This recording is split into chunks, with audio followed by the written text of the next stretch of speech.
Good evening. I'll call to order the Arvada City Council meeting for April 3rd, 2023, and call upon Councilmember Bob Pfeiffer. Thank you. Would everyone join me in a moment of silent reflection?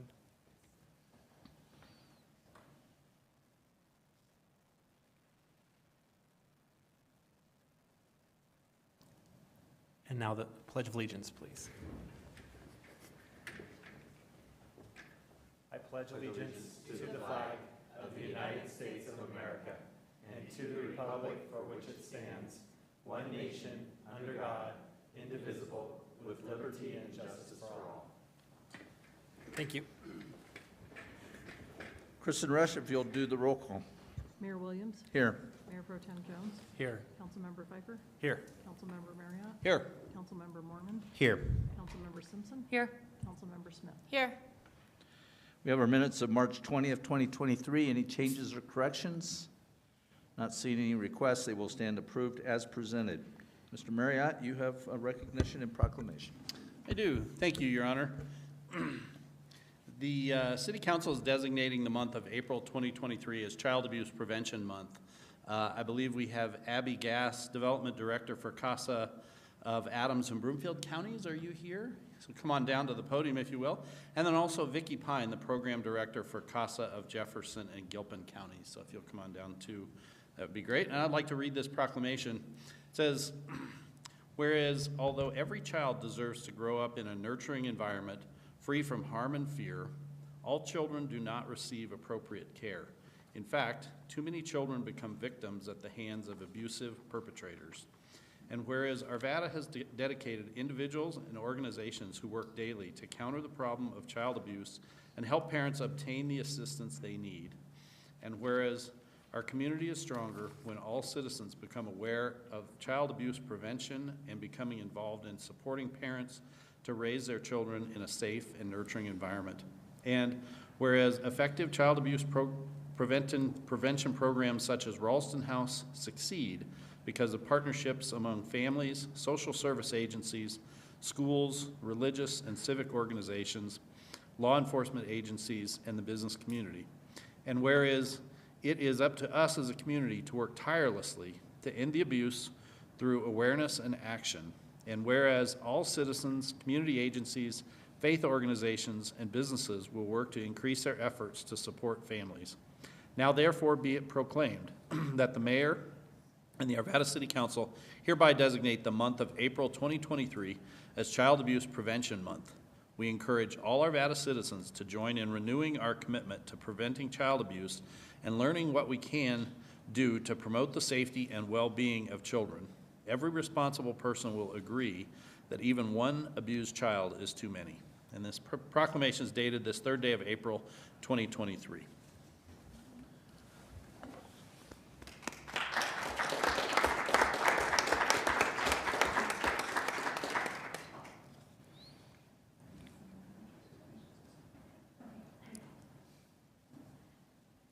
Good evening, everyone. My name is Abby Gass. I'm the Development Director for CASA of Adams and Broomfield Counties. And here with me is Vicki Pine, the Program Director for CASA of Jefferson and Gilpin Counties. And we just want to thank you so much for recognizing this incredibly important month. Both of our programs serve children right here in the city of Arvada. And this month is so important to increase awareness about the importance of strengthening families and building better futures for kids in our community. So this is a really big deal, and we just appreciate you recognizing this month for the city of Arvada. I also want to invite all of you to attend both of our events coming up this month. The Champions for Children Breakfast is on April 20th. That is CASA of Jeffco and Gilpin County's event. And then we have a luncheon on April 27th that we would love for you all to attend as well. So thank you so much again, and we appreciate your support. I'll be quick, but Vicki Pine, Program Director for CASA of Jefferson and Gilpin Counties, just want to echo how grateful we are for you guys taking a few minutes to recognize the children in our community. And in particular, Because we have partnered with Foothills Regional Housing and just opened our new housing for the emancipated kids and bus youth, I just want to let you know that as of this week, I have put the 30th child in placement in this facility. So now we are up and running, and if you haven't had a chance to go visit, I would love to give you a personal tour of our building and let you know how things are how things are going over there, and let you see kind of the program that we have in place to work with these youth. So thank you. Thank you for supporting Avi and all of your work in doing that as well. Thank you both for what you do. As someone who practiced in the domestic relations field, family law, for 42 years, I sadly saw where CASA was very important and very needed sometimes, and you certainly fill an important niche in what we have to deal with. So thank you both. With that, we'll move on to the presentation from the Arvada Parks Advisory Committee. And Mr. Mayor, I'd like to introduce Sean Starr, our Communications Manager for Vibrant Communities and Neighborhoods. Hello, Sean. Hello, good evening. The City of Arvada's newest park is located just north of the Van Bibber Creek Trail and southeast of the Ward Road and West 58th Avenue intersection. Park amenities include a multi-use playfield, a shade pavilion with picnic tables, new playground equipment, native vegetation and open space, direct access to the Van Bibber Creek Trail, and more. The Arvada Park Advisory Committee has developed a presentation with their recommended names for the new Arvada Park. The purpose of this presentation is to share APAC's recommended names with the City Council and the community in advance of Council action to select the name. With that, I'd like to turn it over to APAC Naming Subcommittee member Jeannie O'Connor for tonight's presentation. Thank you. Very good. Good evening. Good evening. Thank you, Sean, and thank you for having me here tonight. My name is Jeannie, and I'm here to represent APAC. We have a couple members behind me as well, and we're excited to share our recommendations with you. So to get started, as Sean mentioned, a little bit of park background. Located at 58th and Ward Road, this park has a multi-use playfield, shade pavilion, playground, native vegetation, and access to the Van Bibber Trail. Our engagement strategy to come up with our recommendations was to actively solicit and incorporate feedback through Speak Up Arvada. We aimed to target key stakeholders, nearby residents, businesses, and park and trail users. Utilizing the city's name policy, we focused on geological and ecological references, historical references, and influential individuals. The tactics we used, with big thanks to the communication and engagement team here at the city, were utilizing direct emails to residents and businesses, targeting next door posts to nearby neighborhoods, flyers that were handed out to local businesses, and yard signs posted in the park with a QR code so that local users could enter the park and find our survey. We are very happy with the level of engagement that we received on this survey. The Speak Up survey was up from February 1st through February 27th. The project awareness yielded 1,400 visits to the project page. We had 507 visitors open the survey. 141 of those visitors engaged with the project by either filling out the full survey, submitting a particular idea, or leaving a comment for us.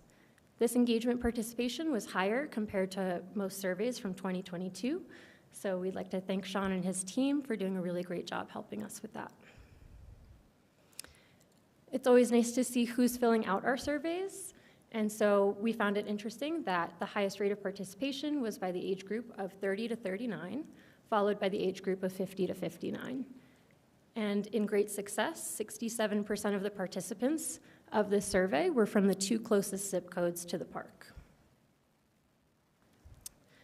The names that we put forward as examples on the survey were Strawberry Park, Arbolista Park, Sabel Park, and Argonaut Park. We put forward these names as both examples of potential park names and as inspiration for folks to write in comments, come up with their own ideas, and to be able to submit those. So as you can see, Strawberry came in first by one vote, with a close second of Arbolista Park, Sabelle in third, and Argonaut in fourth. From the open-ended comments, we received 14 comments that were submitted and relevant feedback about the name of the park, separate from the name idea submissions. 9 of these comments supported a culturally diverse name, either in Spanish or related to Indigenous people and Native Americans. 4 of these comments supported Strawberry as their favorite or second favorite park. The full Speak Up Arvada report is available in your agenda packets. Our first recommendation is Little Raven Park. This was a write-in from a local homeowner who lives across the street from the park and requested that, and excuse me, we chose this because we had multiple requests to honor Indigenous tribes who lived here. Chief Little Raven was a strong leader, known for his role in negotiating peace between several different groups throughout the Denver and Colorado greater area in the late 1800s. We found that through several public comments, there was a lot of support and a lot of requests to honor our Indigenous tribes. And we felt that this write-in from a local homeowner was a fantastic option, and hope you will consider this name. Another recommendation we'd like to put forward is Strawberry Park. We chose this as one of our top 3 recommendations because it came in first on the survey.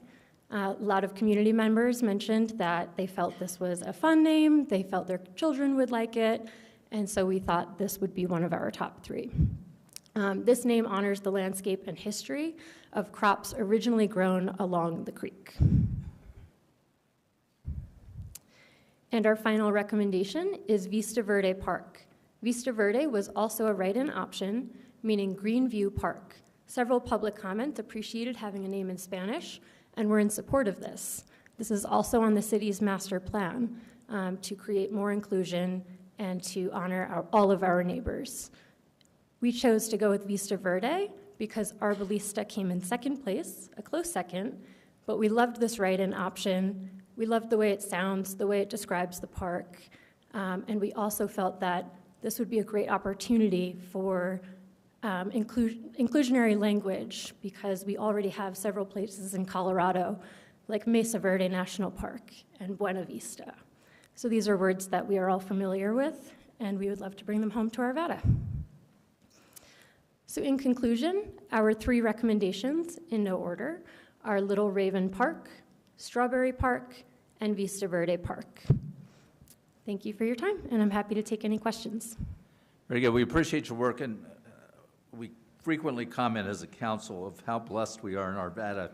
The Parks Advisory Committee is a totally volunteer group that is selected by City Council. You spend a lot of time on things like naming, but then you also spend a lot of time going around to our parks, looking at what needs to be done, improvements that need to be made, our whole Taking Lasting Care program. So on behalf of the entire council, thank you and all of your committee members for what you do.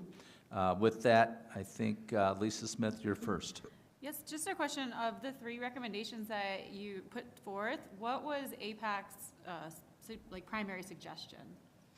Of the 3 we put forward, the subcommittee is probably the largest fan of Vista Verde. Okay, thank you. Mm-hmm. Ms. Simpson? Thank you. So you had a quick comment about when you said Little Raven already goes with what's there. So I'm sorry, I live on the east side of town. What is there? Yeah, great question. So the park itself is along Van Bibber Creek Trail. So it has an open green field, it has a playground, trail access, it has a shaded pavilion, and it's a nice green view. You get a peek of the mountains in the background. And in the spring and summer, Vista Verde would be a great description. And yeah, that's, any other questions about that location? Yeah, the playground equipment, does it have a color scheme? Yeah, good question. The playground equipment is a little bit tree themed. There's like a log that children can climb through. And so I believe in the browns and greens. Yeah, Jackie's giving me the thumbs up. Perfect, thank you. Mm-hmm. Mr. Mormon? Thank you, and I'm always appreciative of the work that this committee does, so thank you for, please pass that on to the whole committee if you could. And I really like the three names that you brought forward to us. I would say that probably the one I'm most interested in at the moment is Little Raven Park. You know, we stand on ancestral lands of the Cheyenne, Arapaho, Ute, and Lakota nations, and I think naming our park after Little Raven is a great way to show our respect for the people of these nations and a way to honor their legacies. So I'm very interested in that and appreciate your work in bringing that forward. Thank you. Absolutely. Thank you, Randy. And I should go back to Lisa's question. Vista Verde and Little Raven are probably a very close tie for our favorite too. So we appreciate that. Thank you. Mr. Marriott. Yeah, I just have a quick question. I believe I know the answer to this, but is the Chief Little Raven that this park would be named after the same as the Little Raven Street in Lodo? Correct. So you may have heard of Little Raven Street down in Denver, and we double-checked. There's no Denver parks named Little Raven, so we would be the first park in the area. But yes, there's Little Raven Street in Denver, which is home to Congress Park. Mr. Pfeiffer. I'll have to say, I appreciate all three names. It's tough. I wish if we had three parks, it'd make it a lot easier. But I will say I am leaning towards Strawberry Park just because of our heritage that's very, very local of what we used to grow here, especially in Old Town. But all three names are wonderful. So I'd be interested on how we debate this in the future. But probably leaning towards Strawberry Park. I think it'd be fun. I think what we'll need to do is get a report from the city team as to what other parks we have coming online, because I think all three names are good names. So Yeah, I'd keep them in line, definitely. yeah. Mr. Jones, this park is adjacent to your building. You don't have veto power or a supermajority vote, but anything you'd like to? No, I think all three names probably fit well for all the reasons why the committee outlined. It's a beautiful park, and it is right across the street from our building, and our employees use it. So. That's great. Okay, so Ms. Gillis, what's going to be the process moving forward? April 17th, we'll be back with a recommendation. We'll provide information in the middle. Thank you. Resolution, but we'll also bring you back with the information that you talked about. Very good. We'll have some discussions. Thank you very much. Great work on this. We really appreciate it. Thank you, everyone. Thank you for your time. Okay, we've got a couple of individuals who have signed up for public comment. The first is Zane Yeager.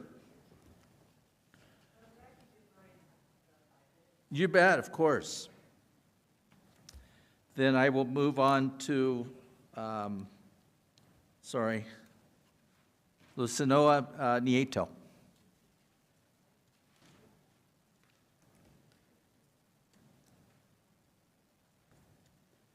Hi, I'm Lucinda Nieto. Yes. Sorry, you would think after all these years I'd be better at names. But. So yeah, I'm here as a person who lives close to the community where there is a proposed homeless shelter on 52nd and Marshall. I'm a Denver resident, but this proposed homeless shelter is a stone's throw away from my neighborhood. The concern, although being homeless is a huge issue, very important issue around this time of year, it's concerning about the neighborhood. Are we looking at this responsibly? Has all of the things been considered in terms of health concerns? I know a mental health facility is mentioned. Where are those people coming from? The concerns of being so close to the highway, asbestos. It's being built on Spano Gardens. A lot of chemicals were used there. Those are all things to have concern for humans. We're going to move humans into this area where there are health concerns for them. Beyond that, there are other concerns, obviously, for the neighborhood. I just listened to the woman talk about the park. They took into consideration Denver and Little Raven. That's amazing. That's not really close to us, but they took Denver into consideration for what they would name a park. I would think that you would take your neighbor, which literally across the street, you're going to build units for 600 people. That's a concern to me that as a community, we're not really considered. It doesn't seem as though we were. And that if we are going to do something like this, that is done responsibly in a caring way for humans, and how we move forward with them. Really, at a high level, it looks like you're just moving the problem across Wadsworth from one business district into another, from an upcoming community into an established community. So there's definitely a lot of concern there. So that's really why I'm here, is just to kind of hold everyone accountable and ask, are all these things taken into consideration before you move forward with something like that? Very good. We appreciate your public comment. We don't normally comment on public comment, but I'll simply indicate this is very early in the process and there will be lots of public hearings. So no decisions are imminent, let me put it that way. I was hoping you were going to just say it's done. Good job, Lucinda. Okay. Very good. Do we have anybody signed up via Zoom? And is there any other individual who would like to address City Council during public comment? I'll close the public comment portion. We do not have anything on the consent agenda tonight. We do have a couple of resolutions. The first is R-23033, a resolution authorizing the Second Amendment to the intergovernmental agreement between Urban Drainage and Flood Control District, doing business as Mile High Flood District, in the city of Arvada regarding final design and construction of drainage and flood control improvements for the Little Dry Creek tributary C at Lake Arbor. And Jacqueline Rhodes, our Director of Public Works, will make a presentation on this. Thank you. Good evening, Council. We are requesting action on a resolution for a second amendment to the intergovernmental agreement between the Mile High Flood District and the City of Arvada for funding of the final design, right-of-way acquisition, construction, and drainage of flood control improvements for Little Dry Creek tributary C at Lake Arbor. This resolution will add $1 million to the project from the Stormwater Fund to address additional improvements related to concrete work in the forebay, landscaping and irrigation costs, and repairs to the refill route. Open up to City Council questions or actions. Ms. Smith? Yes, I just had a question. The breakdown of the joint funded improvement projects, 85% to 14%, give or take. I'm just wondering how we came with that breakdown. I don't have the history of how that breakdown was determined, but I can get back to you with that information. Okay, thanks. Entertain a motion. Mr. Marriott. Thank you, Your Honor.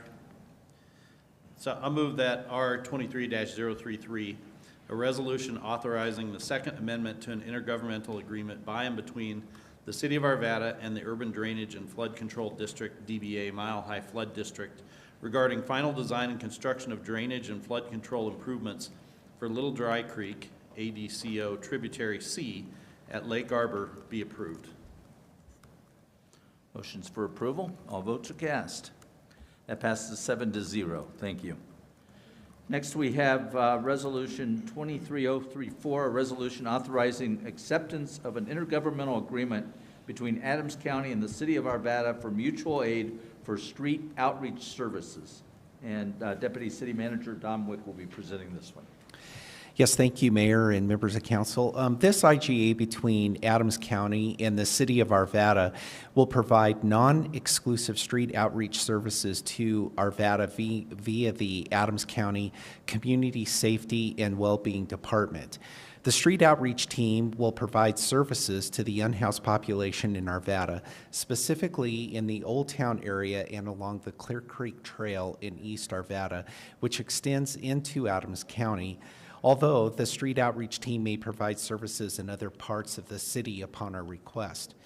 The services that will be provided by the outreach team include the distribution of life-saving gear, community resource navigation, and referrals to homeless service providers. And the Arvada team recommends that council approve this IGA. Very good. Open up for City Council questions or action. Mr. Mormon, you're first. Thank you, Mayor. I have a comment to make, but I will first wait for the motion by my fellow Councilmember Simpson. Ms. Smith, did you have any comments? Yeah. Thank you, Mr. Mormon. All right, I move that R23-034, a resolution authorizing acceptance of an intergovernmental agreement between Adams County and the City of Arvada for mutual aid for street outreach services be approved. And my very quick comment will just be that this is really strong work by the team. We have, for quite some time, struggled with how do we get people into help? How do we get them to connected to services that they need? Because services just haven't existed. So bringing Adams County in to be able to assist with these very important services is just incredible, and I'm thrilled. It's not a silver bullet, we know that, but the help is going to be excellent. So great job to the team. Mr. Mormon? Yeah, I would just echo what Councilmember Simpson said. And ever since Mr. Wick brought this forward as a concept to council, I've been very excited by his enthusiasm for this relationship with Adams County, because it sounds like they are doing some really good work. And after being out with our core team, there is a huge need. And so I'm very hopeful that they will provide that assistance that our core team needs in the work, and especially in Old Town. So thank you for all your work, Mr. Wick, on this. Appreciate it. Motions for approval. Ms. Simpson, if you'll vote. All votes cast. That passes 7-0. Thank you. Mr. Jones, if you'll do first readings. Thank you, Your Honor. I move that Council Bill 23-007, an ordinance authorizing an intergovernmental programmatic. Thank you. Programmatic. I can't even say it. Thank you, what the mayor said. Agreement by and between the City of Arvada, the state, and the Colorado State Historic Preservation Officer, SHPO, regarding the administration of U.S. Department of Housing and Urban Development programs, and Council Bill 23-008, an ordinance authorizing an additional appropriation for fiscal year 2023, all be approved on final reading, ordered published in full, in a public hearing date set for April 17th, 2023 at 6:15 p.m. I think you meant for approved on first reading instead of final reading. That's what I meant, was on first reading. Thank you. Motions for first reading approvals. Thank you for catching that. All votes cast. That passes 7-0. We have no public hearings tonight. So, Zane, you're up.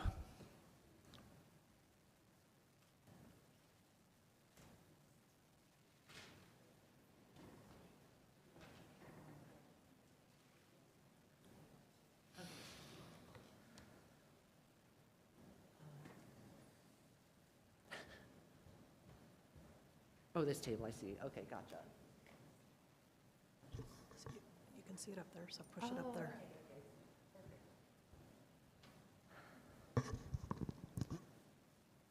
Okay, hi, my name is Zane Yeager. I'm a junior at Ralston Valley High School, and I just want to take a little bit to talk about bikeability infrastructure in Arvada and the possibility of building a bike lane on Indiana Street in West Arvada. So I first want to kind of get started by just kind of showing them how, this is not going to work, some info of how involved in Arvada right now.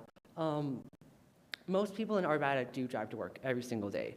About 81% of all participants in Arvada drive to work in Arvada, the highest out of the Denver metro area. And this is all data coming from the 2019 Census Bureau report in Arvada and the 2017 Bicycling Master Plan. I think this is very interesting considering that most car trips are under 3 miles. This is coming from the Office of Energy Efficiency and Renewable Energy, which states that most car trips, about 50% are under 3 miles or less. So I think that this really stresses the need for bikeability infrastructure to provide Arvada residents easier ways to get around in their community. So I do acknowledge that. So I first want to particularly focus on Indiana Street, which is where I live. So this is a current zoning map of Arvada, so we can see all these yellow areas are residential zones. These red areas are areas of commerce, and then these purple areas are areas of industry.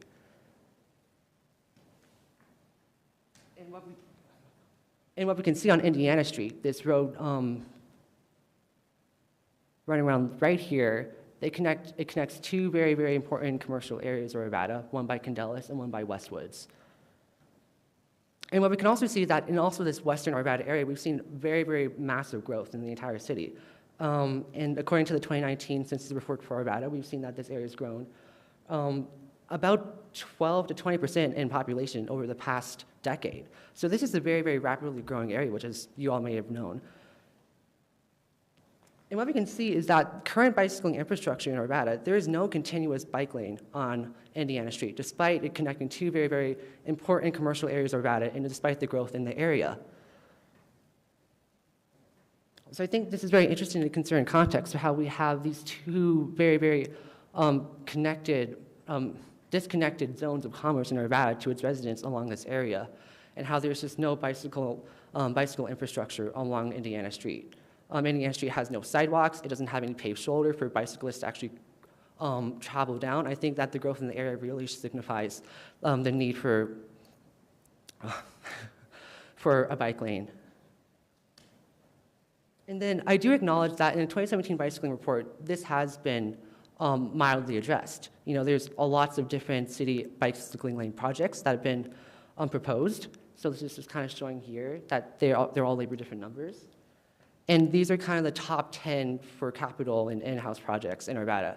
And what we can see that there's just no plans to build any bicycle lanes in Indiana in our current 2017 bicycling master plan report. I think it's very interesting because when you look through this 2017 bicycling master plan report, we can see public comments time and time again stating that Indiana Street is the least comfortable route to bike on. There's no paved shoulder, there are no sidewalks, and again, residents have expressed time and time again that better bicycle routes, noting the most desired routes are on Indiana Street, Elkhart Street, and Kipling, and that increasing these north-south connectivities, such as on Indiana Street, could really help connect north and south Arvada in this way. And this is all coming from the 2017 Bicycling Master Report.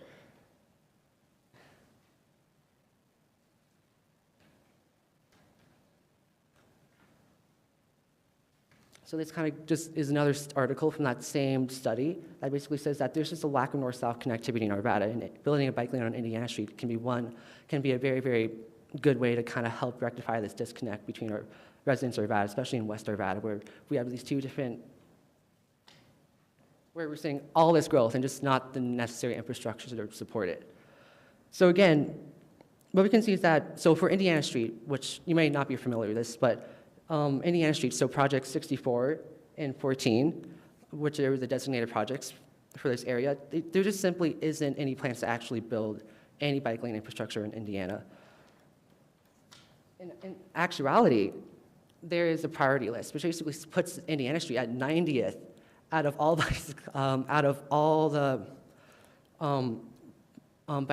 possible bicycling lane projects in Arvada.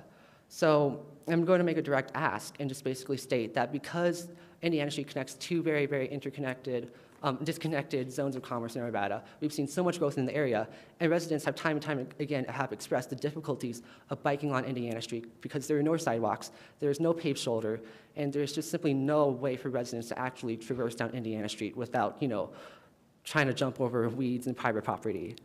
So my direct ask is to really take a second look at this priority ranking of how we're building our bike lanes and to possibly move Indiana Street up on that list. Thank you. Thank you very much. Appreciate your research. Why don't you is that an extra copy of that? Is the paperwork you've got? All this paper? Why don't you give it to the city clerk and then she can get copies to us, okay? Thank you.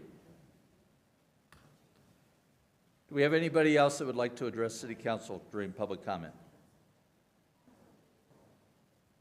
Seeing none, I'll close that, open it up for City Council reports. Mr. Pfeiffer, you're first. Just comment on the young man's presentation. I know it's public comment, we don't typically do, but we had a bicyclist pass away a few years ago at the top of that hill between, I think that was 80th and 72nd, right in the middle of there. And then over at Elkhart, we had, wasn't the horse's name Mr. Ed or something like that? That was also killed in an accident. And I know we've done some improvements on Elkhart. For the young man, that road is a state highway, which creates a challenge for us to make changes to that But I don't disagree that the north-south, I think that's a problem across the entire city. I know we've recognized north-south sidewalks as well as bicycle lanes are a challenge. So I agree, when you get further west, it's even more difficult to go north-south. So maybe there's something we can look at when it comes, I mean, times change, it drives different behavior. So I will take a clip of this and send it over to CDOT and see what they will do for it as well, because maybe that's something we can do there. Bless you. Bless you. So thank you, young man, for coming here. Your name was Zane. Nice to meet you. And good job coming up here and showing that you've done your research and preparation. It's moving for at least me as a council member. I'm sure my peers would agree when a young man that hasn't graduated high school or in an individual that hasn't even graduated high school yet is up here giving presentations that are probably just as impactful as anyone else's, and sometimes at the quality level of our own staff. So I appreciate you doing that due diligence, and keep up that kind of advocate for things that interest you. So again, thank you. Good. Mr. Mormon? Thank you, Mayor, and I would echo Councilmember Pfeiffer's words. Zane, I really appreciate the work you did to put in and come up here and present, because not everybody has the guts to do that. So thank you so much for your presentation, and it does have an impact. So we really appreciate your time. I just want to have a quick announcement about the Rocky Flat Stewardship Council meeting that I represent the city on today. We had a presentation by CDPHE, the Colorado Department of Public Health and Environment, on their work on PFAS. So I think we're starting to become more and more aware of these chemicals and the impact they can have on our health and the environment. And so they have started monitoring at Rocky Flats for these chemicals starting in 2021. So they gave an initial report today on that, and it was kind of eye-opening in that the EPA has set a health advisory limit of no more than 70 micrograms per liter for these chemicals, and they tested on the Rocky Flats Fire Department site and the landfill sewage site, and in both those sites we were above that limit. And so I think there's just a lot more to learn, a lot more to come on what the mitigation measures might be, and continue to collect data to better understand these chemicals. So I just wanted to share that. It was quite eye-opening, the presentation today. Very good. I would like the city team to take note, and perhaps we get a picture. This is probably the first and only time you'll see Mr. Marriott in a tie and me not in one. I couldn't tie a tie tonight, but for Mr. Marriott to be in a tie and me not to, may be a monumental moment in city history. So we'll want to make record of that. On behalf of the entire city council, Mr. Jones, we note the passing of your mother. Our thoughts and prayers are with you and your family. We know it's been a tough week for you, and we appreciate you being here tonight. Ms. Gillis? Just remind the council that you have a workshop next Monday night, 2 topics, one on sub-area plans and another one on pocket neighborhoods. Good. Ms. Morris?